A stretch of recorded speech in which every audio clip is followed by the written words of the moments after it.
হচ্ছে আপাতত। ওকে, সমস্যা নাই, শুরু করি। হ্যাঁ, আচ্ছা। আচ্ছা, আপনারা তো দেখতে পাচ্ছেন না?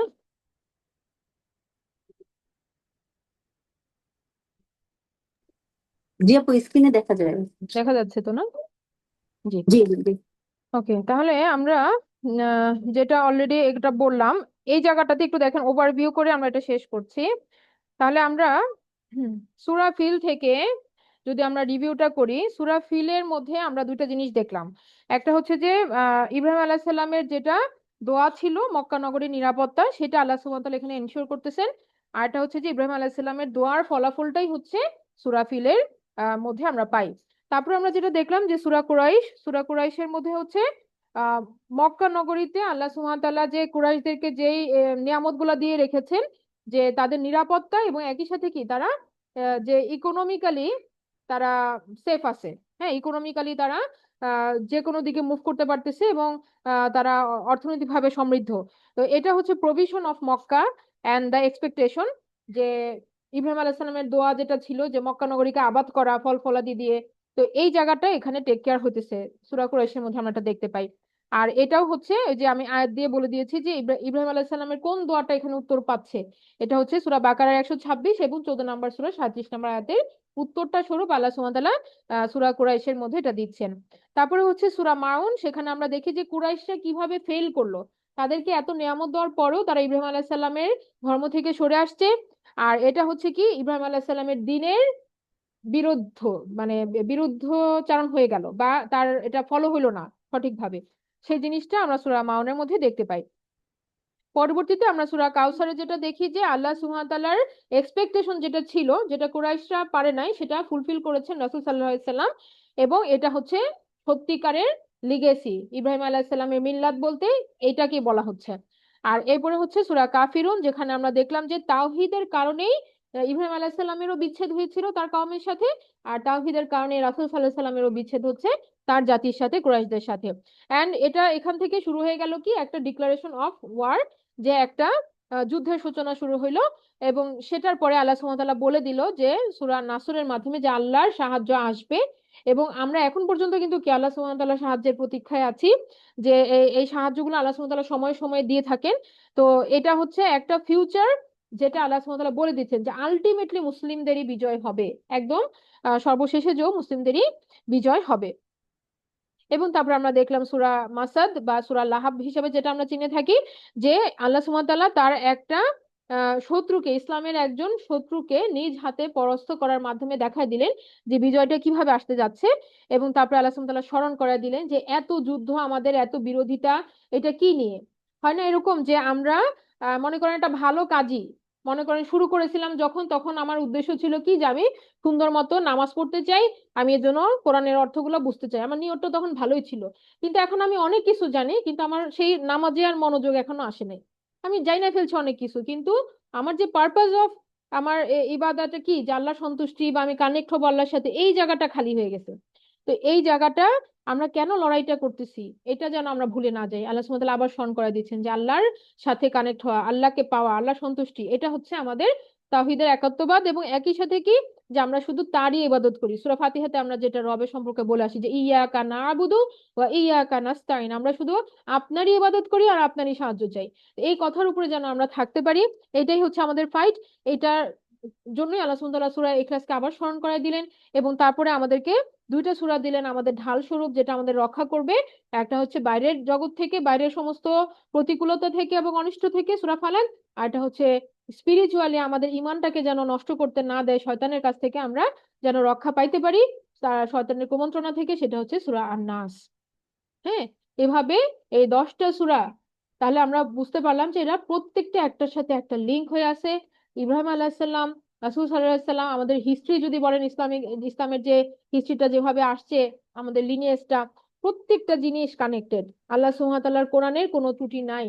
আল্লাহ বলছেন না যে তোমরা দেখো কিছু খুঁজে পাও কিনা, তোমরা পারলে এরকম আর একটা কোরআন নিয়ে আসো। তো সেই চ্যালেঞ্জ তো এখন পর্যন্ত ওপেন। কেউ এই পর্যন্ত কি একটা আয়াতও আনতে পারে নাই, পারবেও না। এটা আল্লাহ সুবহানাহু ওয়া তাআলার ওপেন চ্যালেঞ্জ। যেরকম সূরা লাহাবে আমরা দেখছিলাম যে আল্লাহ সুবহানাহু ওয়া তাআলা তাদেরকে বলে দিছেন যে এটা হবে তার জন্য, আবুল হাবের জন্য এটা হবে, সেটা পরিবর্তন করতে পারে নাই। একই রকম ভাবে আল্লাহ সুবহানাহু ওয়া তাআলার বাণীর কোনো পরিবর্তনকারী নাই।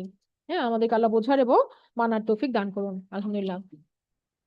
তাহলে এখন পর্যন্ত আমরা কি আমাদের প্রথম যেটা উদ্দেশ্য ছিল শেষ 10 সূরার, সেটা আমরা কভার করতে পারলাম, আলহামদুলিল্লাহ। এখন আমরা চলে আসি আমাদের আজকের আরেকটা টপিক, সেটা হচ্ছে কি লাইলাতুল কদর। লাইলাতুল কদর সম্পর্কে আমরা কি করব? আমরা তো আলহামদুলিল্লাহ আল্লাহ সুবহানাহু ওয়া তাআলা আমাদেরকে আজকে একত্র করেছেন যে আমরা এমন একটা সময়ে দ্বার প্রান্তে আছি যে আজকের রাত থেকেই কিন্তু শেষ 10 রাত্রি বা আমাদের বাংলাদেশে শুরু হচ্ছে, তাই তো? তো এখন ঘটনা হচ্ছে যে এই রাতের সম্পর্কে আল্লাহ সুবহানাহু ওয়া তাআলা আল কোরআনে কি বলেছেন। আমরা আমরা আমরা যে মানে কন্টেক্সট গুলো আমরা জানি অলরেডি, একটু সেটা স্মরণ করাই দিই যে আমরা জানি যে এটা হাজার মাসের চেয়ে উত্তম একটা রাত। হ্যাঁ, আল্লাহ সুবহানাহু ওয়া তাআলা আল কোরআনে বলেছেন যে খয়রুম মিন আলফি শাহর, মানে হচ্ছে কি খয়রুম মিন আলফি শাহর, উত্তম হাজার মাস অপেক্ষা উত্তম, এটা হচ্ছে মিনিমাম। কত হাজার মাস আল্লাহ সুবহানাহু ওয়া তাআলা বলেন নাই, আবার কত গুণ উত্তম সেটাও আল্লাহ সুবহানাহু ওয়া তাআলা বলেন নাই। তার মানে মিনিমাম যদি ধরি, একটা হাজারকে যদি কনভার্ট করি, তাহলে সেটা অলমোস্ট 83 ইয়ার্স অ্যারাউন্ড আসে, যেটা আমাদের হায়াতকালও নাও হইতে পারে। 83 ইয়ার্স আমরা অনেকে নাও পেতে পারি। তাহলে এটা হচ্ছে মিনিমাম ধরে, কিন্তু ম্যাক্সিমাম কত আমরা জানি না, এটা আল্লাহ সুবহানাহু ওয়া তাআলা উজ্জ্বল রাখছেন। হ্যাঁ, কত গুণ বেশি আর কত হাজার বেশি এটা আমরা জানি না, এটা মিনিমাম। Minimum 83 years. হ্যাঁ, যেটা আমাদের ওয়ান লাইফ টাইম আমরা বলতে পারি মিনিমাম, যদি আমরা ধরতে পারি। আর এর ম্যাক্সিমাম আল্লাহ সুবহানাহু ওয়া তাআলার কাছে এটা আজব। হ্যাঁ, এটা কত আমরা জানি না। তারপরে এটা হচ্ছে কোরআন নাজিলের রাত, আল্লাহ সুবহানাহু ওয়া তাআলা বলেছেন। এবং এই রাতে কি হয়, ফেরেশতাদের অবতরণ হয়, সেটা আমরা জানি। এখানে গুনাহ মাফের একটা বিশাল সুযোগ আল্লাহ সুবহানাহু ওয়া তাআলা আমাদেরকে দিচ্ছেন পুরা মাস জুড়েই। সেই সাথে শেষ 10 রাত হচ্ছে এক্সক্লুসিভ। থাকে না যে আপনাকে সারা মাসেই আপনাকে অনেক রকম অফার দিয়েছে, আর এরপরে পুরো একদম ওপেন সেল হইতেছে যে একদম ফ্রি সব, আপনি যত পারেন নেন। এইরকম হচ্ছে একটা রাতের মধ্যে আমরা প্রবেশ করতে যাচ্ছি ইনশাআল্লাহ। তো এইটা হচ্ছে আরেকটা আল্লাহ সুবহানাহু ওয়া তাআলা বলছেন, যেটা হচ্ছে তাকদীর নির্ধারণের রাত, কদর, যেটা আমরা জানি। হ্যাঁ, যে কদরটা কি। এখন আমি তো জাস্ট আপনাদেরকে কয়েকটা পয়েন্ট বললাম, এবার আমি আয়াতে যে ব্যাখ্যা করি ইনশাআল্লাহ। আমরা কি করব কি করব না সেটা তো আমি পরে যাচ্ছি। এই জিনিসটাতে দেখেন যে আমরা বললাম না যে একটা সূরা আরেকটা সূরার সাথে একটা বুননের মাধ্যমে গেথে আছে। আমি হঠাৎ করে একটা পিক করে নিলে সেটাও আমরা বুঝবো, কিন্তু ভালো মতো বুঝতে হলে আগে পরে কি আছে বুঝতে হবে। যেমন দেখেন সূরা কদরের আগের সূরাটা কি, সূরা আলাক। সূরা আলাকে আল্লাহ সুবহানাহু ওয়া তাআলা কি বলতেছেন? আর আমরা জানি যে একদম কোরআন নাজিলের সূচনা যেই সূরাটা দিয়ে, সেটা হচ্ছে সূরা আলাক, ফার্স্ট 5 আয়াত। সেখানে বলা হচ্ছে আউযু বিল্লাহি মিনাশ শাইতানির রাজিম বিসমিল্লাহির রহমানির রহিম ইকরা বিসমি রাব্বিকাল্লাযী খলাক। বলা হচ্ছে কি যে রাসূল সাল্লাল্লাহু আলাইহি সাল্লামকে বলা হচ্ছে যে পড়ুন, হ্যাঁ ইকরা পড়ুন, আপনার রবের নামে যিনি আপনাকে তৈরি করেছেন। তাহলে কি পড়বে? একটা প্রশ্ন আসে যে পড়বেটা কি, এটা কি নাজিল হচ্ছে, এটা উত্তরটা কি, কি পড়ার জন্য বলা হচ্ছে বলেন? আল কোরআন। কোরআন নাজিল শুরু হয়েছে। তো এই যে এটা যে কোরআন, এটা আমরা পরবর্তী সূরাতে যে আবার বুঝতে পারতেছি যে আল্লাহ সুবহানাহু ওয়া তাআলা বলতেছেন ইন্না আনজালনাহু ফি লাইলাতিল কদর, যে নিশ্চয়ই আমরা নাজিল করেছি এটিকে, হু ফি লাইলাতুল কদর, লাইলাতুল কদরের রাতে। তাহলে এটিকে যেটা যে হাফেজ হু বলা হয়েছে, এটা এটা হচ্ছে সর্বনাম, আমরা যেটা বলি যে প্রোনাউন, হ্যাঁ, গ্রামারের ভাষায়। তো এই হুটা হচ্ছে কি, হুটা হচ্ছে আল কোরআন। তাহলে আল্লাহ সুবহানাহু ওয়া তাআলা এক্সপ্লিসিটলি কেন বললেন না আল কোরআন? এখানেও বলেন না, কেন বলেন না? কারণ এই কোরআন নাজিলের পর থেকে মক্কায় সবচাইতে আলোচিত বিষয় হচ্ছে আল কোরআন। হ্যাঁ, মানে এটা মুখ দিয়ে না বললেও সবাই জানে যে এটার কথাই বলা হচ্ছে, এখানে কারো কোনো সন্দেহ এখানে আসে নাই, আসে মানে এখন পর্যন্ত নাই। তাহলে একটা ব্যাপার যেমন মনে করেন যে একটা বড় ঘটনা ঘটে গেছে, মনে করেন গতকালকে একটা বিশাল ঘটনা ঘটে গেছে, আপনি সকালে যার সাথে দেখলে এই তুমি শুনছো, এতটুকু বলছেন, কি নিয়ে বলছেন আপনি কিন্তু বলেন নাই, ও কিন্তু বুঝে গেছে এটা নিয়ে আপনারা দুজন কথা বলা শুরু করে দিচ্ছেন। তাহলে আপনি কিন্তু উইদাউট মেনশনিং আপনি কিন্তু ধরে ফেলছেন যে কি নিয়ে কথা হইতেছে। তো এইরকম কোরআন নাজিলের পর থেকে এটা মেসিভ আলোচনা হয়েছে, এটা নিয়ে কুরাইশদের মধ্যে আলোড়ন বলেন, বা তাদের মধ্যে বিভেদ বলেন, তাদের যে ফ্যামিলি ব্রেকডাউন বলেন, সবকিছু কোরআনের কারণেই তো হচ্ছে। হ্যাঁ, এত আলোড়ন এত বিবাদ সবকিছু কোরআনের কারণে হচ্ছে। সো এরা বুঝছে যে এটা কোরআন নিয়েই বলা হচ্ছে, এবং রাসূল সাল্লাল্লাহু আলাইহি সাল্লামকে এটা সম্পর্কে বলা হচ্ছে যে এইটা তাহলে কোরআন নাজিল হয়েছে কোথায়? ফি লাইলাতুল কদর। এখন যদি কেউ বলে লাইলাতুল কদর কোন মাসে, সেটাও আমরা কোরআন থেকে কনফার্মেশন পাই যে আল্লাহ সুবহানাহু ওয়া তাআলা সূরা বাকারার 185-তে বলেছেন যে শাহরু রমাদান আল্লাযী উনজিলা ফীহিল কোরআন। রমাদান মাস হচ্ছে সেই মাস যে মাসে কোরআন নাজিল করা হয়েছে। তাহলে এখানে কোনো সন্দেহ নাই যে রমাদানের মধ্যে লাইলাতুল কদর লুকায়িত আছে। হ্যাঁ, এটাতে কোনো কনফিউশন নাই। এরপরে বলা হচ্ছে আল্লাহ সুবহানাহু ওয়া তাআলা জিজ্ঞেস করতেছেন আমাদেরকে যে ইন্না আনজালনাহু ফি লাইলাতিল কদর বলার পরে বলতেছেন ওয়ামা আদরাকা মা লাইলাতুল কদর, যে কি তোমাকে জানাবে এই লাইলাতুল কদর কি। যখন এই প্রশ্নটা আল্লাহ সুবহানাহু ওয়া তাআলা করলেন, তখন দেখেন আবার এখানে কিন্তু লাইলাতুল কদরকে মেনশন করলেন। যেখানে কোরআনকে আমরা দেখলাম আল্লাহ সুবহানাহু ওয়া তাআলা প্রোনাউন দিয়ে বলে দিলেন, এখানেও কিন্তু বলতে পারতেন যে এই রাতটা কি তোমাকে কি জানাবে, কিন্তু এই রাত না বলে আবার বললেন লাইলাতুল কদর।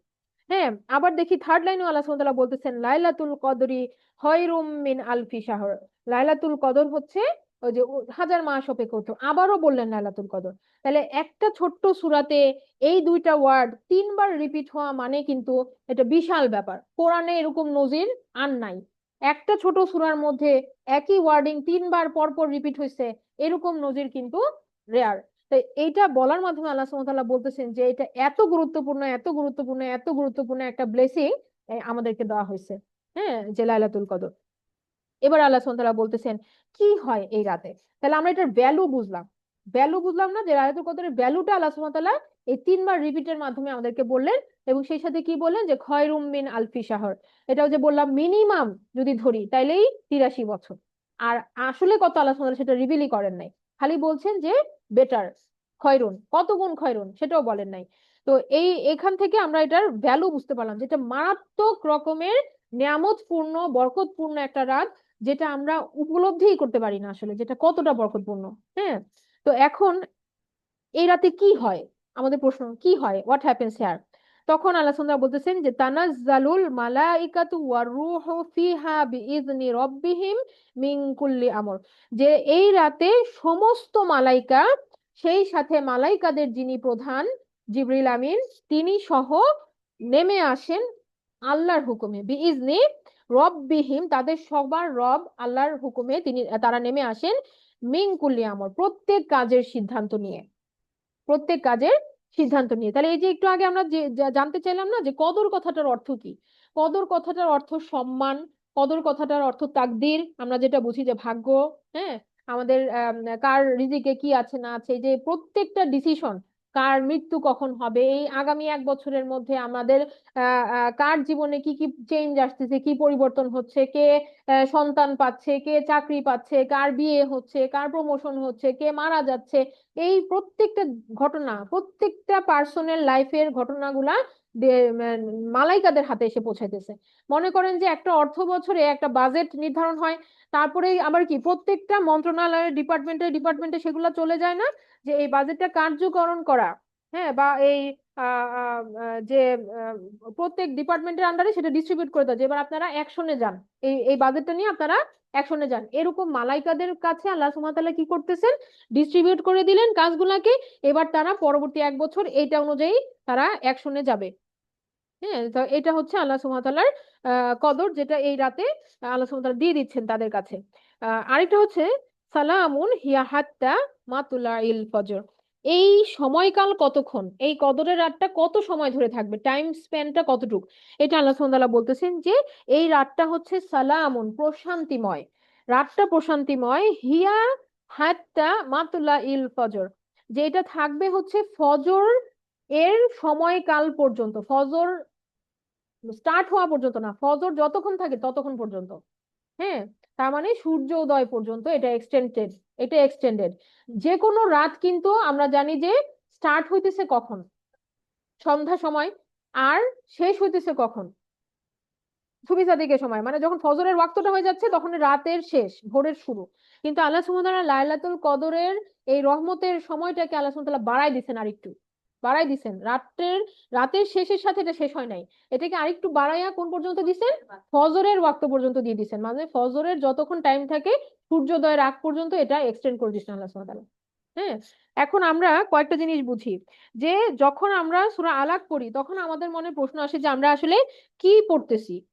তখন আমাদের আল্লাহ সুবহানাহু ওয়া তাআলা উত্তরে কি দিচ্ছেন, যেটা কোরআন, কোরআন যেটা নাজিল হয়েছে লাইলাতুল কদরের রাতে, এখন আমাদের মনে প্রশ্ন আসে যে এটা কে দিয়েছেন, কে পাঠাইছেন? এই যে আমাদের যখন আল্লাহ সুবহানাহু ওয়া তাআলা রাসূল সাল্লাল্লাহু আলাইহি ওয়াসাল্লামকে পড়তে বললেন যে ইকরা বিসমি রাব্বিকাল্লাযী খালাক, তখন তার মনে প্রশ্ন না যে এটা কে দিয়েছেন, বা আমরা যখন আমরা যখন পড়তেছি যে কে এই কোরআনকে নাজিল করেছেন, আল্লাহ সুবহানাহু ওয়া তাআলা কিন্তু সূরা কদরে উত্তর দিয়ে দিচ্ছেন যে আনজালনাহু, আমরা নাজিল করেছি, মানে আল্লাহর তরফ থেকে এটা আসছে। এরপরে বলা হচ্ছে যে হাউ ইট ওয়াজ সেন্ট, কিভাবে আসছে এটা? জিবরাইল আমিনের মাধ্যমে, একজন মালাইকা এটাকে নিয়ে আসছেন। আমরা যদি রিসালাতে বিশ্বাস করি, তাহলে রিসালাতের প্রত্যেকটা কন্টেন্টকে বিশ্বাস করতে হবে। যেমন মালাইকাকে বিশ্বাস করতে হবে, জিবরাইল আলাইহিস সালামকে বিশ্বাস করতে হবে, তারপরে ওহীকে বিশ্বাস করতে হবে, যে কিতাব নিয়ে আসছে, যার উপরে নাজিল হয়েছে রাসূল সাল্লাল্লাহু আলাইহি সাল্লামের উপরে। তো এই এই পুরাটাকেই, পুরো চেইনটাকেই বিশ্বাস করতে হবে। তো এখানে আমরা দেখতে পাই যে এখন তো আর কোনো নবী রাসূল নাই পৃথিবীর বুকে। তাহলে তাহলে কি আমরা এরকম ভাবি যে জিবরাইল আলাইহিস সালাম তাহলে পৃথিবীতে আর আসেন না? ঘটনাটা কি তাই? নবী রাসূল তো নাই, তাহলে উনি কার কাছে আসবেন? কিন্তু উনি প্রতি বছর এই লাইলাতুল কদরের রাত্রিতে আল্লাহ সুবহানাহু ওয়া তাআলা ওনাকে পারমিশন দেন পৃথিবীতে আসার। সেইটাকে স্মরণ করে কোরআন নাজিলের স্মরণে তিনি আবার আসেন। এবং তিনি একা আসেন না, তার পুরা মালাইকাদের র্যাঙ্ক নিয়ে আসেন। মালাইকা কতজন? Any idea? অনেক, অনেক। কত? পৃথিবীতে যত বালুকণা আছে তার থেকেও বেশি আল্লাহর মালাইকার সংখ্যা। আল্লাহ সুবহানাহু ওয়া তাআলার আকাশ হচ্ছে 7টা আকাশ। প্রত্যেক আকাশে জায়গায় জায়গায় তাদের ডিপ্লয়মেন্ট আছে। যেমন থাকে না যে আপনার সৈন্যবাহিনী কোথায় কোথায় মোতায়েন থাকবে, একটা প্ল্যান প্রোগ্রাম থাকে না? এরকম আল্লাহ সুবহানাহু ওয়া তাআলার প্রত্যেকটা মালাইকা মোতায়েন আছে বিভিন্ন জায়গায়। কেউ সেজদারত অবস্থায়, কেউ রুকু অবস্থায়, কেউ আরশকে প্রদক্ষিণ করতেছে। এরা প্রত্যেককে তাদের কাজ থেকে আল্লাহ সুবহানাহু ওয়া তাআলা ছুটি দিয়ে দিছেন ওই রাতে। তাদের যে কাজ ছিল, মালাইকারদের তো প্রত্যেকের কার্য মানে নির্ধারণ আছে। যেমন আমাদের 2 কাঁধে 2 মালাইকা আছেন, তারা লিখতেছেন। মেঘ সঞ্চালনকারী মালাইকারা আছেন। তো প্রত্যেক কাজের ডিপ্লয়মেন্টে মালাইকারা আছেন, কিন্তু তাদের সবার সেই রাতে ছুটি, ছুটি দিয়ে দিচ্ছেন আল্লাহ তাআলা। কেন? টু ভিজিট দ্য ম্যানকাইন্ড, মানুষকে ভিজিট করার জন্য। মানুষকে যে দেখতে বলছেন সুন্দর, যে দেখো যে এই মানব জাতি কি করতেছে। হ্যাঁ, এট দ্য সেম টাইম যে কাজের যে ইয়াগুলা দেওয়া হয়েছে তারা সেগুলা নিয়ে এসে ওই মানুষগুলাকে দেখে যায় যে আমরা কি করতেছি, আমাদেরকে দেখতে আসতেছে। এখন আমরা, আমাদেরকে দেখতে আসতেছে, আর আমরা কি করতেছি অ্যাকচুয়ালি ওই সময়ে? দেখা যাবে আমরা মোবাইল টিপতেছি, হ্যাঁ, কমেন্ট করতেছি, এই এই করতেছি, কারোর সাথে ঝগড়া, কারোর সাথে বিবাদ। এগুলা হচ্ছে একেবারেই করা যাবে না।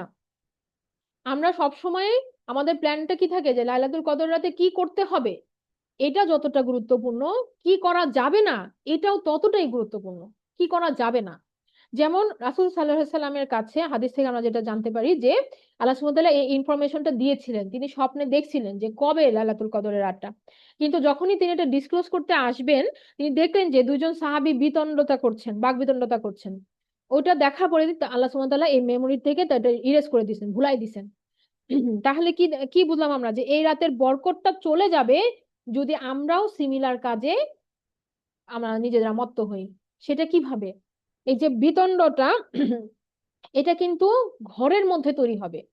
এটা আমি এমন না যে আমি ফোন দিয়ে কাউন্টের সাথে ঝগড়া করব না। আর দেখা যাচ্ছে যে পাশে আপনার আমাদের স্পাউসের সাথে লেগে যেতেছে, ভাই বোনের সাথে লেগে যেতেছে, কাজের বউকে একটা ধমক দিয়ে ফেলতেছেন। এই যে ছোট খাটো কথাও ভেরি কেয়ারফুল এই 10টাতে। হ্যাঁ, সমস্ত কিছু কি কি জিনিস কমাইতে হবে খেয়াল করি।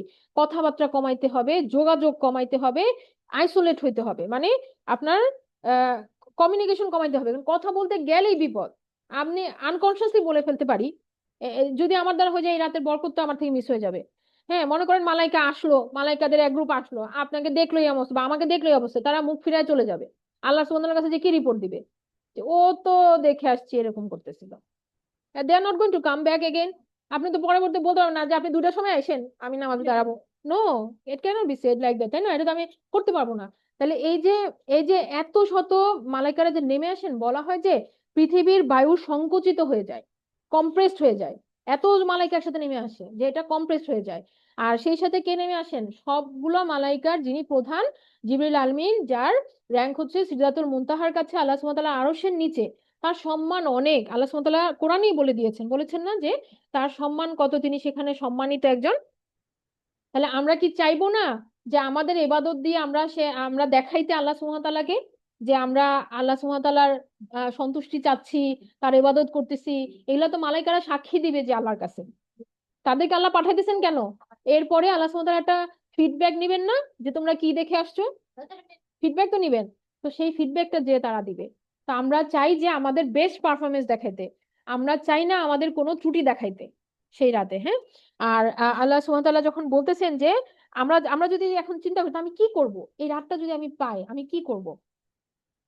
একটা দেখি যে কোরআন কি বলছে, তারপর আমরা হাদিসে যাচ্ছি। কোরআনে দেখেন সূরা আলাকের পরে না সূরা কদর, বারবার বলতেছি সূরা আলাক, সূরা আলাকের লাস্ট লাইনটা দেখেন, যে আল্লাহ সুবহানাহু ওয়া তাআলা কি বলতেছেন, কাল্লা লা তুতিহু ওয়াসজুদ ওয়াকতারিব। হ্যাঁ, তাহলে কি বলা হচ্ছে? বলা হচ্ছে যে যে ওয়াসজুদ, সেজদা করেন এবং নিকটবর্তী হন। আল্লাহ রাসূলকে আল্লাহ সুবহানাহু ওয়া তাআলা হুকুম দিচ্ছেন সেজদা করেন এবং নিকটবর্তী হন। তাহলে আমরাও কি করতে পারি? বেশি বেশি সলাত আদায় করা, সেজদারত থাকা, আর আল্লাহ সুবহানাহু ওয়া তাআলা নিকটবর্তী হওয়া। কারণ আল্লাহ সুবহানাহু ওয়া তাআলা বলছেন যে সবচেয়ে নৈকট্য আমরা কখন লাভ করতে পারি? যখন আমরা সেজদা অবস্থায় থাকবো। এখন এখন দেখেন আমাদের, আমি মনে করি অনেক সলাত আদায় করতেছি, অনেক সেজদা করছি, অনেক, কিন্তু পুরাটাই আমি মনোযোগ রাখতে পারি নাই। আমি শুধু কাউন্ট করতেছি আমার কয় রাকাত হইলো, কয় রাকাত হইলো, যেন আমি সকালে উঠে সবাই বলতে পারি আমি 100 রাকাত নফল নামাজ পড়ছি, তুমি কয় রাকাত পড়ছো। It is not the target. আমি কয় রাকাত পড়লাম এটা গইনা আমার তো লাভ নাই। বরং আমি যদি 6 রাকাতও পড়ি বা 4 রাকাতও পড়ি, সেইটা যেন আমার কোয়ালিটি হয়। আমি, হ্যাঁ, কিন্তু সেটাও হবে কি, নাফসকে স্যাটিসফাই করা, আল্লাহকে স্যাটিসফাই করতে হবে, তাই না? যে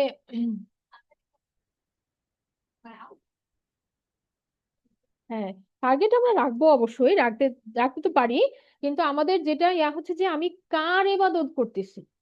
হ্যাঁ, সূরা ইখলাস যদি আমরা ভালো মতো বুঝি, তাহলে আমরা কি বুঝবো, যে আল্লাহ সুবহানাহু ওয়া তাআলা হচ্ছেন এমন শক্তিধর একজন মালিক, একজন রব আমাদের, যিনি সমস্ত বিশ্ব জগতের, এই বিশ্ব ব্রহ্মাণ্ডের মালিক। মানে আমি বললাম না যে আপনি যদি সেভেন স্কাই চিন্তা করেন, আপনি যদি একটু দেখেন যে আকাশে কত তারা, আর এটা সব হচ্ছে প্রথম আকাশ, এরকম আল্লাহ সুবহানাহু ওয়া তাআলা তৈরি করছেন আরো 7টা আকাশ, আল্লাহ সুবহানাহু ওয়া তাআলার আরশের মালিক। এই যে আমরা যদি আল্লাহ সুবহানাহু ওয়া তাআলাকে নিয়ে একটু চিন্তা করি, তাহলে আমরা নিজেদেরকে একদম নিচু করে একদম লোতে নিয়ে আসতে পারবো, যে আমি কি, আমি একটা নগণ্য বান্দা আল্লাহ তাআলার। তাহলে সেই আমার কিরকম করে আল্লাহর ইবাদত করা উচিত। আর সেখানে এই এই গ্র্যান্ড মালিক, যিনি সবকিছুর মানে রাজাদেরও রাজা, এই রাজা আমাকে বলতেছেন যে আল্লাহ সুবহানাহু ওয়া তাআলা বলতেছেন যে তোমার কি লাগবে, ওপেন ফর ইউ, তুমি খালি মানে দোয়া চাও আর ছিনায় নাও এখান থেকে। এভাবে আল্লাহ সুবহানাহু ওয়া তাআলা ওপেন করে দিচ্ছেন। তাহলে আমরা কি সেই রাতটাকে ওইভাবে গুরুত্ব দিব না? হ্যাঁ, আমরা তাহলে যতটুকু সম্ভব আমরা চেষ্টা করব। এখন আমরা কি করতে পারি, ওই যে বললাম যে কি করতে পারি। আহ আহ, দোয়া তো একটাই আমরা জানি, আমরা আমরা প্রথম বললাম যে আমরা সলাৎ করব, অবশ্যই তাহাজ্জুদের সলাৎ, কিয়ামুল লাইল, যতটুকু সম্ভব করার করব। আমরা কোরআন তেলাওয়াত করার চেষ্টা করব, কারণ কোরআন নাজিলের রাত এটা, কোরআন ছাড়া এখানে সলাতও হবে না। তাহলে আমি সলাৎ করলেও কোরআন তেলাওয়াত হয়ে যাচ্ছে, এছাড়াও আমরা সলাতের বাইরেও কোরআন তেলাওয়াত করতে পারি, কোরআন শুনতে পারি। এছাড়া আমরা দোয়া করতে পারি। কি দোয়া করব? আয়েশা রাদিয়াল্লাহু আনহা যখন জিজ্ঞেস করেছিলেন রাসূল সাল্লাল্লাহু আলাইহি ওয়াসাল্লামের কাছে যে আমি যদি এই রাতটা পাই আমি কি করব, কি দোয়া করব, তখন রাসূল সাল্লাল্লাহু আলাইহি ওয়াসাল্লাম তাকে তাকে শিখিয়ে দিয়েছেন যে আল্লাহুম্মা ইন্নাকা আফুউন তুহিব্বুল আফওয়া ফাআফু আননি। এই একটা দোয়াই আমাদের জন্য যথেষ্ট হইতে পারে যদি আমরা দোয়াটা বুঝে পড়ি। আফওয়া মানে কি? আফওয়া মানে মুছে দেওয়া, ডিলিট করে দেওয়া। আমরা যেমন আল্লাহ মাগফিরলি আমরা বলতেছি আল্লাহ আমাদের ক্ষমা করে দেন, ক্ষমা করে দেন, গফারা করে দেন। আল্লাহ সুবহানাহু ওয়া তাআলা তখন কি করেন? ঢাইকা দেন। গাফারা করে দেওয়া মানে কি, একটা একটা বীজকে যদি মাটির নিচে রাখি, রেখে আমি যদি মাটি চাপা দিয়ে দেই, সেটাও কিন্তু কি গফারা, ঢেকে দেওয়া হয়েছে। তা আমাদের গুণাগুলোকে আল্লাহ সুবহানাহু ওয়া তাআলা ওরকম ঢেকে দিবেন। কিন্তু মনে করেন একটা টেবিলকে আমি ঢেকে দিছি টেবিল ক্লথ দিয়ে, বোঝা যাচ্ছে না যেখানে একটা টেবিল আছে? বোঝা যাচ্ছে তো কি গুণা, বোঝা যাবে না, কিন্তু গুণা আছে বোঝা যাচ্ছে। এরকম যদি শুধু কাভার থাকে, অ্যামাউন্টটা বোঝা যাবে। সেটা স্পেসিফাইড হইতে আমি হয়তো আল্লাহ আমাকে লজ্জা থেকে বাঁচাই দিতেছেন, যে আমার ওই মুহূর্তের গুণাটা দেখাইতেছেন না যে আমি কি গুণাটা করেছি, কিন্তু সেটা বোঝা যাচ্ছে যে দেয়ার ইজ সামথিং দেয়ার, গুণাটা আছে। কিন্তু আমি যখন বলতেছি যে আল্লাহ ডিলিট করে দেন, আফা করে দেন, একবার মুছে দেন, আপনি তো এটা ভালোবাসেন, আপনি এটা আমার জন্য করে দেন, তখন কি হয়ে যাচ্ছে? এটা নাই হয়ে যাচ্ছে, এটা ওদিন দেখাই যাবে না যে ইফ দেয়ার ইজ এনিথিং। তো এইটা আমরা চাইবো আমাদের স্মরণ করে করে, যে আমাদের তো অনেক এরকম ত্রুটি আছে, যে আমরা এখন যতটুকু পর্যন্ত হাত কাল পেয়েছি আমাদের দ্বারা অনেক ভুল হয়েছে, আমরা স্মরণ করতে পারি আমি কাউকে একটা খারাপ কথা বলছিলাম, আমি একসময় রাগ হয়ে গেছিলাম, আমি আমি ছোট বয়সে এটা করছিলাম, আমার এটা করা উচিত হয় না, আমি এগুলো মনে করতে পারি। তাহলে আমরা সেগুলো স্মরণ করে করে কি করব, আল্লাহ তাআলার কাছে ক্ষমা চাইতে থাকবো, এবং এগুলোর জন্য ডিলিশন চাইতে থাকবো যে আল্লাহ এগুলো ডিলিট করে দেন, আমি এগুলো নিয়ে লজ্জা পাইতে চাই না কিয়ামতের দিন আপনার সামনে। হ্যাঁ, এইভাবে করে আমরা মাফ চাইতে থাকবো, ক্ষমা চাইতে থাকবো। মানে এটা এমন হবে যে আল্লাহর জিকিরটা হবে মন থেকে। আমি শুধু তসবিহ নিয়ে সুবহানাল্লাহ বলতেছি এরকম না, আমি বাই হার্ট বলতেছি আলহামদুলিল্লাহ, আমি বাই হার্ট আল্লাহর নিয়ামত স্মরণ করে বলতেছি, আমি ক্ষমা চাইতেছি বাই হার্ট, আমি মানে তওবা করে ক্ষমা চাইতেছি। এইভাবে করে আমরা সিনসিয়ারিটির সাথে আমরা যেন এই রাতটাকে উদযাপন করতে পারি। আল্লাহ আমাদের সেই তৌফিক দান করুন। আর যখন আমরা হায়েজ অবস্থায় থাকবো তখনও আমরা কি জিকির করতে পারবো, আমরা শুনতে পারবো, তেলাওয়াত শুনতে পারবো, বাংলা ট্রান্সলেশন করতে পারবো, সেগুলোতে কোনো অসুবিধা নাই। তবে হ্যাঁ, আমরা আনারস কত করে? আমরা অবশ্যই কি হ্যাঁ, কোনটা 50? আহ আল্লাহ হ্যাঁ, সুবহানাহু ওয়া এগুলো তাআলার 40 টাকা, ছোট সাইজ তো। হ্যাঁ, দেখি। কি অবস্থা। আমরা আল্লাহ সুবহানাহু ওয়া তাআলার স্মরণ থেকে যেন সরে না যাই। এখন আমি তিনটা টিপস, আমি নিজেও আমি যখন এটা ঘাটতেছিলাম এই ক্লাসে প্রিপারেশনের সময়, তখন তিনটা টিপস পেয়েছি। এই তিনটা টিপস আমিও কাজে লাগানোর চেষ্টা করব, তাই আপনাদের সাথে শেয়ার করছি। সেটা কি, আমাদের তো প্ল্যানিং অনেক থাকে, যেমন রমাদানের আগে আমাদের বিরাট প্ল্যানিং ছিল, তার তো হাফ ওয়ে ফেল করেছি, অর্ধেকই করতে পারি নাই বলা যায়। তো এখন এই কদরের রাতে আমাদের বিরাট প্ল্যানিং, এই করব সেই করব, কিন্তু আসলে ফিল্ডে নামার পরে আমি কতটুকু করতে পারবো। যেমন আমরা তো রাত জেগে অভ্যস্ত না, তাহলে এখন কিভাবে রাত জাগবো? রাত জাগার সময় আমাদের কষ্ট হবে, আমাদের ঘুম পাবে, আমাদের অনেক রকমের মানে শারীরিক ভাবে আমরা অসুস্থ, উইক ফিল করতে পারি। তো এগুলো কিভাবে ট্যাকেল দিব? একটা হচ্ছে আমরা একটা দোয়া পড়বো।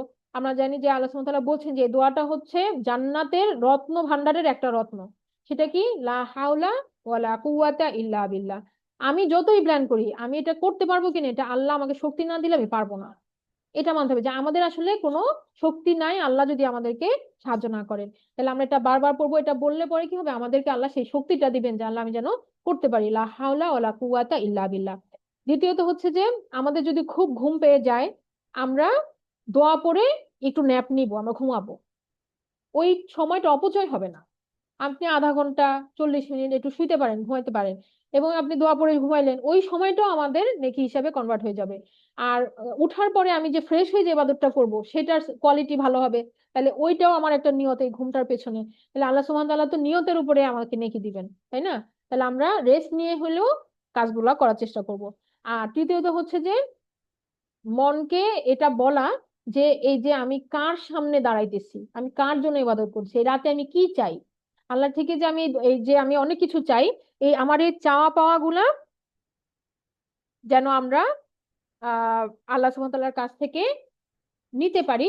সেটার জন্য কি আল্লাহ যেন আমাদেরকে সামর্থ্য দেন, আমরা যেন মানে চাইয়া নিতে পারি দোয়াগুলাকে, আমরা কি চাইতেছি বা এই যে অর্থগুলা বুঝে যে চাওয়া, এটা আমরা যেন কানেক্ট হয়ে আল্লাহ আল্লাহ পারেন না এমন কিছু নাই, এই বিশ্বাসের সাথে আল্লাহর কাছে চাওয়া যে আল্লাহ তুমি আমাকে দিতে পারো, তুমি সমর্থ, তোমার তোমার ভান্ডারের কোনো কমতি হবে না। বলা হয়েছে না যে পৃথিবীর সমস্ত মানুষ এবং জিন মিলেও যদি যে যার ইচ্ছা পেশ করে, আর আল্লাহ যদি সবার ইচ্ছা পূরণ করে দেয়, তাতেও আল্লাহর ধন ভান্ডারের কোনো মাত্র কমতি হবে না, এতটুকু ছাড়া যে একটা সুইকে যদি পানিতে ঢুকাইয়া উঠানো হয়, তো কতটুকু পানি যাবে? একটা সুইকে যদি সমুদ্রের মধ্যে ডুবাই একটু উঠানো হয়, তো সেরকম আল্লাহর ধন ভান্ডারের কোনো কিছুর কমতি হবে না। তো আল্লাহ সুবহানাহু ওয়া তাআলার কাছে আমরা যেন চাইতে পারি, আমাদের সবাইকে আল্লাহ সুবহানাহু ওয়া তাআলা যেন লাইলাতুল কদর নসিব করায় দেন আমাদের আমলে। আমরা এই 10 রাত্রিতেই চেষ্টা করব খোঁজার, শারীরিক ভাবে যদি না পারি তাহলে বেজর রাত্রিগুলোতে বেশি ফোকাস করব। আর এরকম কোনো কথা নাই যে এটা 27-এর রাতেই হবে, এরকম কোনো কথা নাই যে এটা 23-এর রাতেই হবে, এটা শিফট করে। যতটুকু হাদিস থেকে বোঝা যায় যে এটা বছর বছর, এটার মুভিং টার্গেট। মুভিং টার্গেট বুঝি, মনে করেন আপনি একটা তীর ছুটতেছেন, আর আপনার যে টার্গেটটা সেটা আস্তে আস্তে বাম থেকে ডানে যাইতেছে, এরকম মানে এটা মুভিং টার্গেট, এটা কোথায় আসবে আমরা জানি না। তবে এই তালাশ করাটাতেই বরকত আছে, এইভাবে আল্লাহ চাইছেন আমাদের থেকে, যে আমরা যেটা খুঁজতেছি এটাই আল্লাহ দেখতে চাইছেন। কনফিউশন নাই, যেমন মনে করেন মানুষ যে অ্যানিভার্সারি সেলিব্রেট করে বা বার্থডে সেলিব্রেট করে, ওই ডেটটা তো আসলে নাই। কেন নাই? কারণ প্রতি 4 বছরের লিপ ইয়ারের কারণে ওটা হারাই গেছে, আর আরবি ক্যালেন্ডারও আগায় আসতেছে। মানে আসলে আসলে যেমন সোজাভাবে বললে রমজান মাস তো প্রতি বছর একই সময় হচ্ছে না। হ্যাঁ, হ্যাঁ, এটা আল্লাহ সুবহানাহু ওয়া তাআলা জানেন। হ্যাঁ, এভাবে চিন্তা করতে হবে। যেমন 19 তারিখ থেকে, হ্যাঁ। হ্যাঁ, এই ডেটটা ট্রেস করা যাচ্ছে না।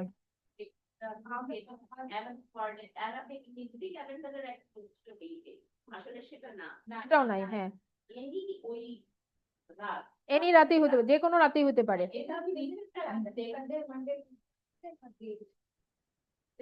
না, এটা আমরা জানি না, আল্লাহ যেহেতু বলেন নাই, এটা আমরা কেউই জানি না। আর এটা সম্পর্কে, হ্যাঁ, এটা সম্পর্কে যতটুকু হাদিসে আসছে এর বাইরে আমরা আর কিছু জানি না। যেমন প্রথমে যখন রাসূল সাল্লাল্লাহু আলাইহি ওয়াসাল্লাম শুনেছেন যে এটা রমাদান মাসে লাইলাতুল কদর, তারা রমাদানের 1 তারিখ থেকেই তারা কিন্তু ইতিকাফে ঢুকে গিয়েছিলেন সাহাবীদেরকে নিয়ে। পরবর্তীতে জিবরাইল আলাইহিস সালাম 10টা রোজা পার হওয়ার পরে এসে বললেন, আপনারা যেটা খুঁজতেছেন সেটা আছে সামনে। পরে ওনারা পরবর্তী আরো 10 দিন ইতিকাফে পার করলেন, তখন বললেন যেটা আপনারা খুঁজতেছেন সেটা আছে সামনে। তো পরবর্তীতে ওই লাস্ট 10 ডেজের মধ্যে তিনি স্বপ্নে দেখছিলেন যে কোন রাতে, কিন্তু সেটা ওই সাহাবীদের দেখার পরে ভুলাই দিয়েছেন আল্লাহ তাআলা। তার মানে বোঝা যাচ্ছে যে লাস্ট 10 রাতের কোনো একটা রাতে, কিন্তু সেটা কোনটা এটা পরে বোঝা যায়, মানে পরবর্তী দিনটা যেটা হয় সেটা সূর্যটা হয় মানে তাপ কম থাকে, প্রশান্তময়, রাতটাও প্রশান্তময় হয়, যারা অনেক ইবাদত করে তারা অনেকে বুঝতে পারেন বা মনে হয় এরকম। তো তবে আমরা যেহেতু কনফার্ম না, আমরা সবগুলোই চেষ্টা করব। এটা হচ্ছে একটা কথা, হ্যাঁ, ইনশাআল্লাহ। তাহলে আমাদের আল্লাহ মানার এবং বোঝার তৌফিক দান করুন। আমিন। আমরা শেষ করে দিচ্ছি, সুবহানাকা আল্লাহুম্মা ওয়া বিহামদিকা আশহাদু আল্লা ইলাহা ইল্লা আনতা আস্তাগফিরুকা ওয়া আতুবু ইলাইক। আসসালামু আলাইকুম ওয়া রাহমাতুল্লাহি ওয়া বারাকাতুহু। ওয়ালাইকুম আসসালাম ওয়া রাহমাতুল্লাহ। ওয়ালাইকুম আসসালাম ওয়া রাহমাতুল্লাহি ওয়া বারাকাতুহু।